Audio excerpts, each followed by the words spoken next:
Hello guys, welcome to Noble Talks YouTube channel. So ਅੱਜ ਦੇ podcast 'ਚ ਆਪਾਂ ਗੱਲ ਕਰਨ ਵਾਲੇ ਹਾਂ ਹੋਲਾ ਮੁਹੱਲਾ ਬਾਰੇ, ਜੋ ਕਿ ਹਰ ਸਾਲ ਮਨਾਇਆ ਜਾਂਦਾ ਸਾਰੇ ਪੰਜਾਬ 'ਚ, ਸਪੈਸ਼ਲੀ ਅਨੰਦਪੁਰ ਸਾਹਿਬ ਵਿੱਚ। ਅਤੇ ਉਸ ਦੀ ਹਿਸਟਰੀ ਬਾਰੇ ਅਤੇ ਉਸਦੇ ਸਿਗਨੀਫਿਕੈਂਸ ਬਾਰੇ ਅੱਜ ਦੇ ਪੋਡਕਾਸਟ 'ਚ ਆਪਾਂ ਗੱਲ ਕਰਾਂਗੇ। ਸਾਡੇ ਨਾਲ ਅੱਜ ਮਨਕੀਰਤ ਸਿੰਘ ਐਂਡ ਤਨਵੀ। ਸੋ ਸ਼ੁਰੂ ਕਰਦੇ ਹਾਂ ਅੱਜ ਦਾ ਪੋਡਕਾਸਟ। तो होला मोहल्ला जो है वो होली के बाद बनाया जाता है, उसके अगले दिन के बाद। आनंदपुर साहिब में बहुत ज़्यादा उस वक्त एक तरह की गैदरिंग होती है, और वहाँ पर अलग अलग तरह के लोग आते हैं अपने आर्ट्स और अपने टैलेंट्स को दिखाने के लिए। और फिजिकल टैलेंट्स हो गए, कुछ लिटरेचर से related like poets and singers. वहाँ पर आपको डाडी बहुत सारे मिलेंगे जो गुरु ग्रंथ साहिब जी से बहुत सारी स्टोरीज या साखियां गाकर सुनाएंगे। इवन सिंह वॉरियर्स हुए हैं या सिंह के लिए जिन्होंने अपनी कुर्बानियां दी है, उनकी भी स्टोरीज गाकर सुनाते हैं। और गुरु ग्रंथ साहिब से तो बहुत सारे साखियां भी गाकर सुनाते हैं। शुरुआत इसकी 10th गुरु गोविंद सिंह जी ने करी थी। स्टार्टिंग में सिर्फ इसका ये था कि हाँ, यहाँ पे बहुत सारे पोएट्स और जो इंटेलेक्चुअल्स हैं वो हो सके। बट जैसे जैसे उन्होंने फौज बनाई, खासा फौज बनी, तो उसमें उन्होंने देखा कि लोग हॉर्स राइडिंग भी आनी चाहिए, उन्हें उन्हें गटका भी आना चाहिए। और हम इतना मार्शल आर्ट्स करते से वो सिर्फ पढ़े ही नहीं बल्कि अपनी रक्षा भी कर सके। मतलब जिस तरह से गुरु अर्जन देव जी की जब शहीदी होती है, उसके बाद एक मीरी की और एक पीरी की कृपा आ जाती है। तो वो कहते हैं कि शस्त्र भी रखो और शास्त्र भी रखो। तो शस्त्र भी होने चाहिए, शास्त्र भी होने चाहिए, बिकॉज आने वाला जो टाइम है उसमें सिर्फ किताबी ज्ञान से कुछ नहीं होने वाला। आपको अपने आप को प्रोटेक्ट करने के लिए फिजिकल स्ट्रेंथ की बहुत ज़रूरत है। और शायद उसको इनकरेज करने के लिए उन्होंने एक तरह से ये कार्निवल स्टार्ट किया कि जहाँ सिर्फ झूले ही ना लगे हो, बट लोग आकर अपने टैलेंट का भी शोकेस करें। ਹਾਂ ਐਗਜ਼ੈਕਟਲੀ। ਅਤੇ ਜਦੋਂ ਹੋਲਾ ਮੁਹੱਲਾ ਦੀ ਸ਼ੁਰੂਆਤ ਕੀਤੀ ਗਈ, ਉਦੋਂ ਉਹਨਾਂ ਨੇ ਉਹਦੇ ਕੰਪੀਟੀਸ਼ਨਸ ਕਰਨੇ ਸ਼ੁਰੂ ਕੀਤੇ, ਕਿ ਆਪਣੀ ਟੈਲੈਂਟ ਨੂੰ ਵਿਖਾਉਣ ਵਾਸਤੇ। ਉਹਦੇ ਹੋਰਸ ਰਾਈਡਿੰਗ ਦੇ ਕੰਪੀਟੀਸ਼ਨ ਹੁੰਦੇ ਆ ਉੱਥੇ, ਦੇ ਮਾਰਸ਼ਲ ਆਰਟ ਦੇ ਕੰਪੀਟੀਸ਼ਨ ਹੁੰਦੇ ਆ, ਅਤੇ ਜਿੱਤਣ ਵਾਲੇ ਨੂੰ ਉੱਥੇ ਸਨਮਾਨ ਵੀ ਕੀਤਾ ਜਾਂਦਾ ਹੈ, ਜਿਹਦੇ ਨਾਲ ਕਿ ਹਰ ਬੰਦਾ ਆਪਣੇ ਆਪ ਨੂੰ ਪੂਰਾ ਫਿਜ਼ੀਕਲੀ ਅਤੇ ਮੈਂਟਲੀ ਰੈਡੀ ਰੱਖ ਸਕੇ ਹਰ ਤਰ੍ਹਾਂ ਦੀ ਸਿਚੁਏਸ਼ਨ ਵਾਸਤੇ। ਸੋ ਦੈਟਸ ਵਾਈ ਅੱਜ ਵੀ ਉੱਥੇ ਆ ਸਭ ਕੁਛ ਹੁੰਦਾ। ਅੱਜ ਵੀ ਆਪਾਂ ਜਦੋਂ ਅਨੰਦਪੁਰ ਸਾਹਿਬ ਹੋਲੇ ਦੇ ਆਸ ਪਾਸ ਜਾਂਦੇ ਹਾਂ, ਤਾਂ ਉੱਥੇ ਤਰ੍ਹਾਂ ਤਰ੍ਹਾਂ ਦੇ ਹੋਰਸ ਰਾਈਡਿੰਗ ਦੇ ਕੰਪਨੀ, ਉੱਥੇ ਇੱਕ ਮੁਹੱਲਾ ਨਿਕਲ ਦਿੰਦੇ, ਅਤੇ ਹਰ ਬੰਦਾ ਹਥਿਆਰ ਲੈ ਕੇ, ਆਪਣੀ ਕਿਰਪਾਨਾਂ ਲੈ ਕੇ ਦੇ ਉੱਤੇ ਪ੍ਰਦਰਸ਼ਨ ਕਰਦਾ ਹੈ, ਜਿਹਦੇ ਨਾਲ ਕਿ ਅੱਜ ਵੀ ਉਹ ਵਧੀਆ ਸਪਿਰਿਟ ਜੋ ਵਾ ਉੱਥੇ ਦਿਖਦੀ ਵੀ ਹੈ। ਸੋ ਪੁਰਾਣੇ ਸਮੇਂ ਤੋਂ ਲੈ ਕੇ ਟਰਡੀਸ਼ਨ ਅੱਜ ਤੱਕ ਸੇਮ ਉਹੀ ਚੱਲਦਾ ਪਿਆ, ਜਿੱਦਾਂ ਕਿ ਸਿੱਧਾ ਆਹੀ ਮਤਲਬ ਆ ਕਿ ਹਮੇਸ਼ਾ ਜੁਰਮ ਦੇ ਖਿਲਾਫ ਲੜਨ ਵਾਸਤੇ ਸਾਨੂੰ ਤਿਆਰ ਰਹਿਣਾ ਚਾਹੀਦਾ ਹੈ। ਅਤੇ ਸਿਰਫ ਸੈਲੀਬ੍ਰੇਸ਼ਨ ਕਰਨਾ ਅਤੇ ਇੰਜੋਏ ਕਰਨਾ ਹੀ ਸਾਰਾ ਕੁਛ ਨਹੀਂ ਹੁੰਦਾ ਹੈ। ਸਾਨੂੰ ਆਪਣੇ ਆਪ ਨੂੰ ਤਿਆਰ ਵੀ ਰੱਖਣਾ ਚਾਹੀਦਾ ਹੈ ਕਿ ਜਦੋਂ ਵੀ ਜ਼ਰੂਰਤ ਪਵੇ ਤਾਂ ਆਪਾਂ ਜੰਗ ਕਰਨ ਵਾਸਤੇ ਤਿਆਰ ਰਹੀਏ। ਸੋ ਆਹੀ ਹੈ ਮੇਨ मोटिव ही होला मोहल्ला की शुरुआत करने का। और जो वर्ड है होला मोहल्ला, अगर हम उसको तोड़कर देखें तो होला का मतलब बेसिकली ये है कि आप अपने आप को ईश्वर के रंग में, उस सुप्रीम पावर के रंग में खो देते हो, ताकि आप वो इटर्नल ब्लिस को पा सको, जिसको आनंद भी कहते हैं। और मोहल्ला का मतलब, कुछ लोग मोहल्ला, दैट्स नॉट द गली मोहल्ला या कॉलोनी की बात नहीं हो रही है यहाँ पर। ये मोहल्ला इज बेसिकली कॉन्करिंग फियर्स, या जो भी हमारे अंदर इल डीड्स हैं, जो भी हम जो हमें लगता है कि हमारी वीकनेसेस है, उनको कॉन्कर करना। वो तभी हो सकता है कि जब हम उसकी शरण में जाएं। सो इसीलिए ये मनाया जाता है। और सिखिज्म में आप ज़्यादातर ये देखोगे कि जहाँ पर बहुत सारे रिलीजन्स में जब वॉर होता है या जब किसी की कुर्बानी होती है, डेथ होती है, तो लोग बहुत सैड हो जाते हैं। यहाँ पर लोग बहुत सेलिब्रेट करते हैं स्ट्रगल को, और उनको पता है कि आगे क्या होने वाला है। क्योंकि जब उन्होंने होला मोहल्ला शुरू भी किया था, उस वक्त औरंगजेब का कहर था। उसके बाद फिर खालसा पंथ भी स्टार्ट हुआ, क्योंकि उसके बाद ही वैसाखी आती है बहुत जल्दी। उसके बाद ही डिस्ट्रक्शन शुरू हुई, और उससे पहले ये लोग सेलिब्रेट कर रहे थे। वो इसलिए बिकॉज वो स्ट्रगल से डरते नहीं है या उसके लिए दुख नहीं मनाते। वो दे फील प्राउड, जितने भी सिक्स हैं दे फील प्राउड कि हाँ, हम इस स्ट्रगल में हिस्सा ले रहे हैं और किसी न किसी की जान बचाएंगे और अपनी कम्युनिटी को और अच्छा करेंगे। ਆ ਜੋ ਹੋਲਾ ਮੁਹੱਲਾ ਦੀ ਟਰਡੀਸ਼ਨਲ ਸੈਲੀਬ੍ਰੇਸ਼ਨ ਹੈ, ਇਹਨੂੰ ਪੁਰਾਣੇ ਸਮੇਂ 'ਚ ਬਹੁਤ ਜ਼ਿਆਦਾ ਵੈਲਿਊ ਕੀਤਾ ਜਾਂਦਾ ਸੀ ਕਿ ਹਰ ਸਿੱਖ ਜੋ ਕਿ ਕਿਸੇ ਵੀ ਜਗ੍ਹਾ 'ਤੇ ਹੋਵੇ, ਉਹ ਹੋਲਾ ਮੁਹੱਲਾ ਦੇ ਆਸ-ਪਾਸ ਅਨੰਦਪੁਰ ਸਾਹਿਬ ਜ਼ਰੂਰ ਜਾਂਦਾ ਸੀ। ਤੇ ਅੱਜ ਵੀ ਮੋਸਟਲੀ ਸਾਰੇ ਜਾਂਦੇ ਆ ਉੱਥੇ, ਬਹੁਤ ਬਿਗ ਗੈਦਰਿੰਗ ਹੁੰਦੀ ਆ। ਤੇ ਪੁਰਾਣੇ ਸਮੇਂ 'ਚ ਗੱਲ ਆ ਸੀ ਕਿ ਜਦੋਂ ਔਰੰਗਜ਼ੇਬ ਦਾ ਟਾਈਮ ਖਤਮ ਹੋ ਗਿਆ ਤੇ ਸਿੱਖਾਂ ਨੇ ਦਿੱਲੀ 'ਤੇ ਕਬਜ਼ਾ ਕੀਤਾ ਸੀ, ਤੇ ਉਦੋਂ ਉਹ ਦਿੱਲੀ ਦਾ ਰਾਜ ਛੱਡ ਕੇ ਆਪਣਾ ਸਾਰਾ ਕੁਝ ਦਿੱਲੀ ਛੱਡ ਕੇ ਤੇ ਹੋਲਾ ਮੁਹੱਲੇ ਦੇ ਟਾਈਮ 'ਤੇ ਪੰਜਾਬ ਵਾਪਸ ਆ ਜਾਂਦੇ ਸੀ, ਆਹ ਗੱਲ ਕਹਿ ਕੇ ਕਿ ਦਿੱਲੀ 'ਤੇ ਆਪਾਂ ਜਦੋਂ ਮਰਜ਼ੀ ਜਿੱਤ ਲਾਂਗੇ, ਪਰ ਹੋਲਾ ਤਾਂ ਸਿਰਫ ਸਾਲ 'ਚ ਇੱਕ ਵਾਰੀ ਆਉਣਾ, ਉਹ ਦੁਬਾਰਾ ਨਹੀਂ ਆਉਣਾ, ਦਿੱਲੀ 'ਤੇ ਆਪਾਂ ਜਦੋਂ ਮਰਜ਼ੀ ਆ ਸਕਦੇ ਹਾਂ। ਤੇ ਉਹ ਫਿਰ ਹੋਲੇ ਮੁਹੱਲੇ ਦੇ ਟਾਈਮ 'ਤੇ ਵਾਪਸ ਪੰਜਾਬ ਆ ਕੇ ਉਸ ਤੋਂ ਬਾਅਦ ਸਾਰਾ ਸੈਲੀਬ੍ਰੇਟ ਕਰਨ ਤੋਂ ਬਾਅਦ ਦੁਬਾਰਾ ਦਿੱਲੀ 'ਤੇ ਹਮਲਾ ਕਰਕੇ ਦੁਬਾਰਾ ਦਿੱਲੀ ਨੂੰ ਜਿੱਤ ਲੈਂਦੇ ਸੀ। ਇੰਨੀ ਜ਼ਿਆਦਾ ਪਾਵਰਫੁਲ ਸਪਿਰਿਟ ਉਸ ਟਾਈਮ 'ਤੇ ਹੋਇਆ ਕਰਦੀ ਹੈ। ਫਿਰ ਵੀ ਉਹ ਹੋਲਾ ਮੁਹੱਲੇ ਦੀ ਸੈਲੀਬ੍ਰੇਸ਼ਨ ਨੂੰ ਬਹੁਤ ਜ਼ਿਆਦਾ ਇੰਪੋਰਟੈਂਸ ਦਿੱਤੀ ਜਾਂਦੀ ਸੀ ਪੁਰਾਣੇ ਸਮੇਂ ਤੋਂ ਲੈ ਕੇ ਅੱਜ तक। और ऐसा कहते हैं कि क्योंकि जैसे हिंदुइज्म में कास्ट सिस्टम बहुत था और 4 कास्ट में डिवाइडेड थे, जो ब्राह्मण, क्षत्रिय, शूद्र और वैश्य। तो उसमें जो हम फेस्टिवल्स मना रहे थे वो भी डिवाइडेड थे। तो वो लोग कहते थे जो बैसाखी है वो पंडितों के लिए है, ब्राह्मण्स के लिए है, जो दशहरा है वो क्षत्रियों के लिए है, और दिवाली जो है वो वैश्यों के लिए, और होली इज़ फॉर शूद्रस। और उस चीज़ को जैसे कि जो प्रेयर होते हैं उसमें भी कहते हैं निमाने आदिमान। और गुरु गोविंद सिंह जी ने तो कहा ही है, और गुरु नानक देव जी ने भी कहा है गुरु ग्रंथ साहिब में, कि जो सबसे नीच लोग हैं उसी पर ही सबसे ज़्यादा गुरु नानक और उसकी जो भी वो सुप्रीम पावर है उसकी बख्शीश होती है।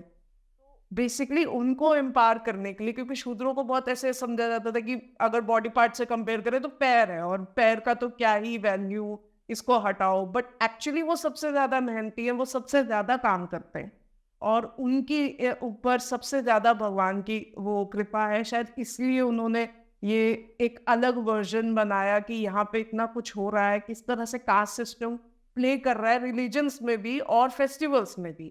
तो उसका विरोध करने के लिए, बिकॉज सिर्फ वॉर की बात नहीं थी, रेवोल्यूशन भी लाना था, चेंज भी। ਕਾਸਟ ਸਿਸਟਮ ਦੀ ਗੱਲ ਇੱਥੇ ਸ਼ੁਰੂ ਹੁੰਦੀ ਹੈ ਕਿ ਪੁਰਾਣੇ ਸਮੇਂ ਜੋ ਅਨੰਦਪੁਰ ਸਾਹਿਬ ਰਹਿਣ ਵਾਲੇ ਜ਼ਿਆਦਾਤਰ ਲੋਕ ਸੀ, ਉਹ ਲੋਅਰ ਕਾਸਟ ਤੋਂ ਬਿਲੋਂਗ ਕਰਦੇ, ਜਿੱਦਾਂ ਸ਼ੂਦਰ ਉੱਥੇ ਜ਼ਿਆਦਾ ਹੁੰਦੇ ਸੀ, ਕਿਉਂਕਿ ਉਹ ਇਲਾਕਾ ਇਹੋ ਜਿਹਾ ਸੀ। ਅਤੇ ਉੱਥੇ ਜਦੋਂ ਗੁਰੂ ਗੋਬਿੰਦ ਸਿੰਘ ਜੀ ਨੇ ਹੋਰ ਕਰਿਆ ਕਰਾਂਗੇ ਅਤੇ ਆਪਾਂ ਰਾਜ ਲੈਣਾ ਹੈ, ਆਪਾਂ ਮੁਗਲਾਂ ਦੇ ਖਿਲਾਫ ਲੜਾਈ ਕਰਨੀ, ਅਤੇ ਉਹ ਲੋਕ ਜੋ ਕਿ ਉਹਨਾਂ ਨੇ ਸ਼ੁਰੂਆਤ ਤੋਂ ਹੀ ਕਦੀ ਉਹਨਾਂ ਦਾ ਵੋਰ ਨਾਲ ਜ਼ਿਆਦਾ ਸੰਬੰਧ ਨਹੀਂ ਰਿਹਾ, ਅਤੇ ਉਹ ਕਹਿੰਦੇ ਸੀ ਕਿ ਸਾਡੇ ਕੋਲ ਆਹ ਕੰਮ ਨਹੀਂ ਹੋ ਸਕਦਾ, ਕਿਉਂਕਿ ਆਪਾਂ ਤਾਂ ਆਮ ਲੋਕ ਹਾਂ। ਅਤੇ ਉਹ ਹਮੇਸ਼ਾ ਆਹੀ ਗੱਲ ਕਹਿੰਦੇ ਕਿ ਤੁਸੀਂ ਛੱਤਰੀਆਂ ਨੂੰ ਕਹੋ, ਜੋ ਪਹਾੜੀ ਰਾਜੇ ਹੈਗੇ ਆ, ਜੋ ਰਾਜਪੂਤ ਹੈਗੇ ਆ, ਉਹਨਾਂ ਨੂੰ ਬਹੁਤ ਐਕਸਪੀਰੀਅੰਸ ਆ, ਉਹਨਾਂ ਨਾਲ ਮਿਲ ਕੇ ਮੁਗਲਾਂ ਦਾ ਮੁਕਾਬਲਾ ਕਰ ਲਓ। ਆਹ ਸਾਡੇ ਵਾਸਤੇ ਦੀ ਗੱਲ ਨਹੀਂ ਆ, ਆਪਾਂ ਆਹ ਕੰਮ ਨਹੀਂ ਕਰ ਸਕਦੇ, ਕਿਉਂਕਿ ਸਾਡੀ ਕਾਸਟ ਹੋਰ ਆ। ਆਪਾਂ ਅੱਜ ਤੱਕ ਕਦੀ ਆਪਣੇ ਹੱਥ 'ਚ ਹਥਿਆਰ ਫੜ ਕੇ ਨਹੀਂ ਵੇਖਿਆ, ਆਪਾਂ ਕਦੀ ਚਾਕੂ ਵੀ ਫੜ ਕੇ ਨਹੀਂ ਵੇਖਿਆ, ਆਪਾਂ ਕਿੱਥੋਂ ਜੰਗ ਕਰ ਲਾਂਗੇ। ਪਰ ਗੁਰੂ ਗੋਬਿੰਦ ਸਿੰਘ ਜੀ ਨੇ ਕਿਹਾ ਕਿ ਆਹ ਨਹੀਂ ਹੋਏਗਾ, ਤੁਹਾਨੂੰ ਲੋਕਾਂ ਨੂੰ ਹੀ ਆਪਾਂ ਰਾਜ ਲੈ ਕੇ ਦੇਣਾ ਹੈ। ਅਤੇ ਬਾਅਦ 'ਚ ਆਹੀ ਹੋਇਆ ਕਿ ਉਹੀ ਲੋਕ ਜਿਹੜੇ ਕਿਸੇ ਸਮੇਂ ਕਹਿੰਦੇ ਸੀ ਕਿ ਆਪਾਂ ਲੜਾਈ ਨਹੀਂ ਕਰ ਸਕਦੇ, ਉਹੀ ਆਹ ਕਹਿਣ ਲੱਗੇ ਕਿ ਪਹਿਲਾਂ ਲਾਹੌਰ 'ਤੇ ਕਬਜ਼ਾ ਕਰੀਏ ਜਾਂ ਪਹਿਲਾਂ ਦਿੱਲੀ 'ਤੇ ਕਰੀਏ। ਇਹੋ ਜਿਹੀ ਇੱਕ ਸਪਿਰਿਟ ਸਿੱਖ ਟ੍ਰੈਡੀਸ਼ਨ ਨਾਲ ਉਹਨਾਂ ਲੋਕਾਂ ਦੇ ਅੰਦਰ ਆ ਗਈ, ਅਤੇ ਅੱਜ ਤੱਕ ਉਹ ਸਪਿਰਿਟ ਜਿੰਦਾ, ਅਤੇ ਹਜੇ ਵੀ ਹਰ ਤਰ੍ਹਾਂ ਦੀ ਕਾਸਟ ਦਾ ਬੰਦਾ ਇੱਥੇ ਹੁਣ ਪੰਜਾਬ 'ਚ ਬਹੁਤ ਲੋਕ ਹੈਗੇ ਜਿਹੜੇ ਕਿ ਪੁਰਾਣੇ ਸਮੇਂ ਤੋਂ ਲੋਅਰ ਕਾਸਟ ਨਾਲ ਸੰਬੰਧ ਰੱਖਦੇ ਆ, ਪਰ ਅੱਜ ਦੇ ਸਮੇਂ ਉਹ ਵੀ ਪੂਰੇ ਵਰੀਅਰ ਟਾਈਪ ਹੈਗੇ, ਉਹਨਾਂ ਕੋਲ ਵੀ ਉਸ ਬਰੇਵਰੀ ਅਤੇ ਉਹ ਮਾਈਂਡਸੈਟ ਆ ਚੁੱਕਿਆ ਜੋ ਕਿ ਕਿਸੇ ਸਮੇਂ 'ਚ ਨਹੀਂ ਸੀ ਹੁੰਦਾ। हाँ, जिस तरह से जैसे उनकी फिलॉसफी थी, सिक्स्थ गुरु से ही शुरू हो जाती है कि भाई हमें शास्त्र भी रखने हैं और शस्त्र भी रखने हैं। तो उस तरह से वो उनको ज्ञान भी दे रहे थे, और उनको ये वॉरियर, इसलिए सिखिज्म को शायद एक वॉरियर कम्युनिटी भी कहा जाता है। अगर आप इंटरनेशनली किसी से पूछेंगे तो वो उनको यही समझेंगे कि ये वॉरियर कम्युनिटी है, और ये सबको पता है मॉडर्न डे में 70% of the army is six. तो ये तो सब सही है, दैट्स टोटली क्लियर।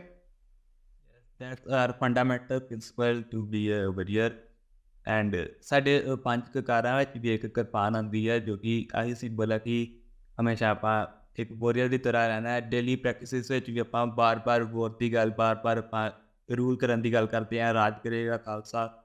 ਤੋ ਇਹੋ ਜਿਹੀ ਗੱਲਾਂ ਸਾਡੇ ਬਹੁਤ ਡੀਪਲੀ ਅੰਦਰ ਇਨਫਲੂਐਂਸ ਹੈਗਾ ਹੈ ਕਿ ਆਪਣੀ ਜੋ ਵੋਰੀਅਰ ਸਪਿਰਿਟ ਹਮੇਸ਼ਾ ਜਿੰਦਾ ਰਹੇਗੀ। ਸੋ ਇਸ ਕਰਕੇ ਹਰ ਤਰ੍ਹਾਂ ਸੇ ਇੱਕ ਜਿਹੜਾ ਕਿ ਹੋ ਸਕਦਾ ਹੈ ਤੂੰ ਕਈ 100 ਸਾਲ ਪਹਿਲਾਂ ਕਿਸੇ ਹੋਰ ਕਾਸਟ ਨਾਲ ਸੰਬੰਧ ਰੱਖਦਾ ਹੋਵੇ, ਕੋਈ ਸ਼ਾਇਦ ਟਰੇਡਰ ਹੋਵੇ ਜਾਂ ਕੋਈ ਲੋਅਰ ਕਾਸਟ ਵਾਲਾ ਹੋਵੇ, ਕੋਈ ਬ੍ਰਾਹਮਣ ਹੋਵੇ, ਕੋਈ ਪੰਡਿਤ ਹੋਵੇ।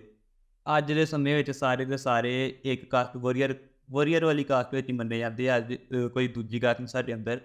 ਕਾਸਟ ਸਿਸਟਮ ਜੋ ਆ ਉਹ ਸਾਰਾ ਖਤਮ ਹੋ ਚੁੱਕਿਆ, ਅਤੇ ਹੁਣ ਸਾਰੇ ਸਿੱਖ ਇਕੁਅਲੀ ਵੋਰੀਅਰਸ ਹੁੰਦੇ ਆ। ਸੋ ਦੈਟਸ ਵਾਈ ਹਜੇ ਤੀਕਰ ਆਪਾਂ ਵੇਖਾਂਗੇ ਸਾਡੇ ਹੋਲਾ ਮੁਹੱਲਾ ਵਰਗੇ ਫੈਸਟੀਵਲਸ ਵਿੱਚ ਵੀ ਸਭ ਤੋਂ ਜ਼ਿਆਦਾ ਵਾਰੀਆ ਰਿਲੇਟਿਡ ਸਟੱਫ ਹੁੰਦਾ ਹੈ, ਜਿਵੇਂ ਕਿ ਉੱਥੇ ਆਪਾਂ ਸ਼ਸਤਰਾਂ ਦੇ ਨਾਲ ਜਾਇਆ ਜਾਂਦਾ ਉੱਥੇ, ਅਤੇ ਉੱਥੇ ਨਗਾਰੇ ਵੱਜਦੇ ਆ, ਉੱਥੇ ਘੋੜਸਵਾਰੀ ਦੇ ਕੰਪੀਟੀਸ਼ਨ ਹੁੰਦੇ ਆ। ਸੋ ਆਹ ਸਾਰਾ ਕੁਛ ਉਹੀ ਪੁਰਾਣੀ ਟ੍ਰੈਡੀਸ਼ਨ ਹੁੰਦਾ ਹੈ ਕਿ ਆਪਾਂ ਅੱਜ ਵੀ ਬੋਰ ਕਰਨ ਵਾਸਤੇ ਰੈਡੀ ਹਾਂ। और जहाँ बात रही कृपाण की, तो बहुत लोग कहते हैं कि हम इसको तलवार क्यों नहीं कहते हैं, बिकॉज कृपाण इज बेसिकली, जब आपने कृपाण पकड़ी है तो आपको किसी निहत्थे पे वार नहीं करना है, किसी के साथ कुछ गलत नहीं करना है, किसी गलत काम के लिए नहीं उठनी चाहिए वो, बिकॉज तलवार तो मुगलों के पास भी थी। तो वो इसलिए ये नहीं कहते, वो ये कहते कृपाण की मतलब ये जब उठे तो राइचियसनेस के लिए उठे, ट्रूथ के लिए उठे, किसी के ऊपर किसी कमजोर को पीछे करने के लिए या हटाने के लिए ना उठे, कौम को बचाने के लिए उठे। हाँ, जो कृपाल है ना उसका नाम ही वही है कि जिसके ऊपर चलाए उसके ऊपर कृपा कर दे। हाँ, सही बात। तलवार का लिटरल होता है जैसे कि एक वेपन का नेम है तलवार, बट कृपाण एक ऐसा वर्ड है कि जब किसी के ऊपर कृपा करनी हो, किसी की मदद करनी हो, तब हम जो उठाते हैं उसे कृपाण कहते हैं। उसका मीनिंग किसी वेपन के साथ रिलेटेड नहीं है, उसका डायरेक्ट मीनिंग ऐसा है कि हम किसी की अच्छाई के लिए जो चीज़ उठाने वाले हैं उसे कृपाण कहते हैं। सो वहाँ पर आपको बहुत सारे निहंग मिलेंगे, और निहंग को गुरु की लाडली फौज भी कहा जाता है, क्योंकि जब खालसा फौज की शुरुआत हो गई, और अगर आप सिखिज्म में देखेंगे तो उनको अपनी आइडेंटिटी भी बनानी थी, एक अलग डिफरेंट लाना था कि लड़ तो हम भी रहे हैं, लड़ वो भी रहे हैं, पर डिफरेंस क्या है। और उन्होंने ब्लू कलर चुना। ब्लू कलर इसलिए चुना because blue is a resemblance of sky, और स्काई लिमिटलेस है। तो अगर आप निहंग फौज में हो तो आप लिमिटलेस हो, आपकी पॉसिबिलिटीज से आप कुछ भी कर सकते हो, आप एक जगह पे लिमिटेड नहीं हो। इसलिए उन्होंने निहंग फौज में ब्लू कलर को ज्यादा इम्पोर्टेंस दी। और निहंग को लाडली फौज इसलिए कहा जाता है क्योंकि जो आज के समय के निहंगों का जो टर्बन का जो स्टाइल है उसे अकाली फुग्गा कहते हैं, और वो सबसे पहली बारी बाबा फतेह सिंह जी ने पहना था, जो कि गुरु गोबिंद सिंह जी के सबसे छोटे साहिबजादे हैं।